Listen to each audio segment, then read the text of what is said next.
Hi everyone, my name is Stella Ihenacho. I'm an Agile Coach and transformational leader, and I help professionals who are looking to pivot into tech by showing them the power in acquiring Agile skills as a way of work and as a way of life. And I'm here with Eric Naiburg, Chief Operating Officer for Scrum.org, and I'm focused on helping people and teams solve complex problems. That's amazing. So talk about solving complex problems. Isn't that a space or a career path that would always be there? Because people talk about Agile is dead, Scrum is dead. What is your take on that?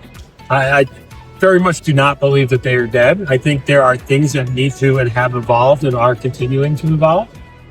We need agility. That's right. We're always going to need agility within our businesses. I think there's some misnomers. We were just talking about that in a session. We're at a conference today. Yes, we are. We were both speaking at the conference. Yeah. There's a story that's gone around about Capital One and them getting rid of their Scrum Masters. They didn't get rid of their Scrum Masters. They moved them from some central organization into the teams, so that they're closer to the work and a part of the team. And I think what we're seeing is we need to look at how teams work better together and bring those teams together, moving from projects to products and focusing on the product. And that takes agility. It also takes empiricism. It takes that measurement. We need that evidence-based management to be able to see what we're doing, see if it's working, right? Setting our goals, and are we achieving our goals? Right. And everything you've said right now, see if it's working, incremental delivery from project to product, right? Feedback. They're all Agile skills. So whenever I talk about Agile skills, sometimes people are like, what are our Agile skills? Like, what is that? Do you want to, in your own words, explain what Agile skills are? That's an interesting question. So to me, Agile skills are about being able to change. And change is really hard. But not being averse to change, being open to change, being willing to change, not change, but also not changing just to change. Right. I was having this conversation with somebody at the event today. If things are working and working well, why would you change it? Okay. And sometimes it's, well, we have to be agile. We have to adopt this. Well, why? And having that purpose and understanding what is the purpose for what we're doing. That's where having measurement and measuring outcomes becomes so important. So to me, the skill is being able to and being willing to change. And then the other piece is having a culture of working together. And us, we're all in it together. When you talk about Scrum is dead, Scrum Master. Yes. But the Scrum Master, the accountabilities of the Scrum Master have not gone away. What they have is they've evolved to being more of a delivery manager.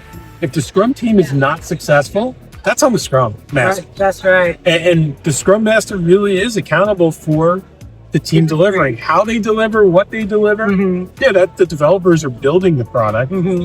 But if we're not delivering, the Scrum Master is accountable for that. Right. That's very important to clarify. Like, Scrum Master is responsible for the delivery. And you said a couple of key important information here, which is, for example, Capital One, right? The role was just immersed with it. So the Scrum Master, so that role is immersed in the day-to-day. And you talked about just the accountabilities and beyond just the role and responsibility, but the accountability of the Scrum Master. So thank you so much for sharing that. So what would you say to someone who's probably in the fence? Like, should I become a Scrum Master? Should I become an Agile Coach? Like, what is going out there in the market? And they're indecisive, but they do have the skills. What would be your advice and recommendation to them? I would say, personally, if you need to be working on Scrum teams before you can become an Agile Coach. How do you help those teams if you haven't lived it and breathed it and been a part of it? Work on a Scrum team. Work with Scrum teams. Work as a product on a product team, and learn that first. And I think there's two different skill sets that are required as well. So as a coach, there's being a good coach, but also you need to understand the Agile piece. Yeah, that's right. And often I'll hear people will come up to me at Scrum.org and say, "Oh, well, do you have a certification for Agile coaches?" And I say, no, there are great coaching organizations out there, like the ICF, for example. Yeah. They do an amazing job teaching you how to be a coach. We teach you how to do Agile.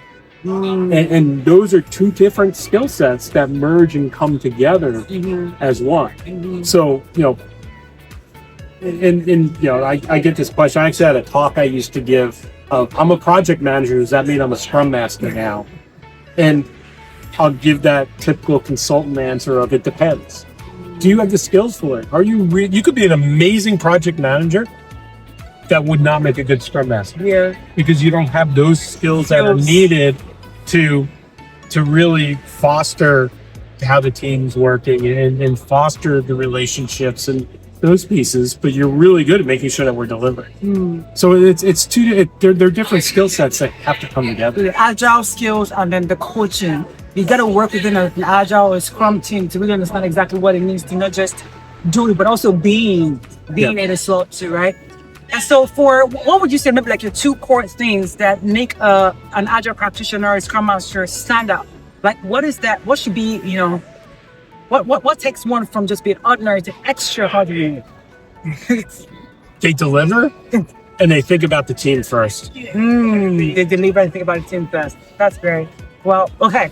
Is there anything you want to say to anyone listening to this about agility? Because like anyone who follows me know I'm all about agility. Like I always say, if you hang around for a very short period of time, I'll bring you to the Agile part of the world. Because I truly believe that while it's a way of work, it's also a way of life too. So what would you say to anyone listening to this about just the power of agility in organization, even in just our day-to-day living? So agility is not going away. Organizations need to be agile. How we achieve that will continue to evolve. Things like AI are playing a huge part. Yeah. AI doesn't compete with agility. AI is part of the team. I actually wrote a blog recently about AI as a team member. Okay. AI is not replacing the Scrum Master. It's not replacing the team. But I can use it to be better, to do better, and as part of my team. Yeah. Agility's here, and I believe it's here to stay. If you think about, think about COVID and what had to happen, and how teams had to evolve, they had to change. That's agility. That's right. Yeah. And if we talk about AI, I don't know how I missed the AI question because AI is like the new thing right now. I actually started an Agile and AI series on LinkedIn because I wanted to make sure that we weren't, because when it comes to AI, people think it's just like the developers and the engineers and just cluster. Like, how can we leverage AI tools and how we build our dashboard, how we get unique ideas for retrospectives and things of that nature. So when it comes to agility and AI, you saying that AI is not replacing agility. It's just it's more like a tool. It's an enabler. It's a tool. And you even would hire, the way you would hire a team member is the way you bring on AI tools. So you're going to have a set of requirements, just like you would have a job description. You're going to interview the AI tool, just like you would interview a person. And you're gonna make sure it meets those requirements. It has the ability to scale. And oh, by the way, if that tool isn't working for you, the technology is changing so fast, you might fire that AI and bring in a different AI tool to help. And you're going to constantly give it education, just like you would do an employee, because it needs to learn how you work, learn your culture as an organization, and so on. It really is just another member of the team. And oh, by the way, you're going to question it. Right. Yes. Validate. If you're not questioning the AI, you're naive, because it is going to not always, it's going to hallucinate, right? It's not always going to tell the right. You're right. And you have to question it. You have to challenge it. All right. So my mother was coming. Oh, perfect timing. He always has perfect timing.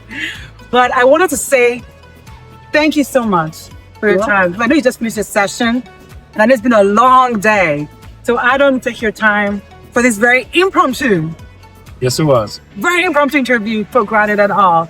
And let me tell you, like I say, I mean, we have a school in Atlanta, NSTAR Technologies, and over the years, we've helped a lot of professionals get into just acquire those skills, but also work in Scrum teams and build their coaching and their Agile skills. And they're like delivery leaders, not delivery managers. And so you here reinforcing that their career path, there is hope for it. There's longevity. Absolutely. You continuously learn, be a delivery manager. It's going to change someone's life. Listening to this right now. So I just want to say thank you so much, Mr. Eric. You're welcome. Thank you. Till next time. Bye. Bye, everyone.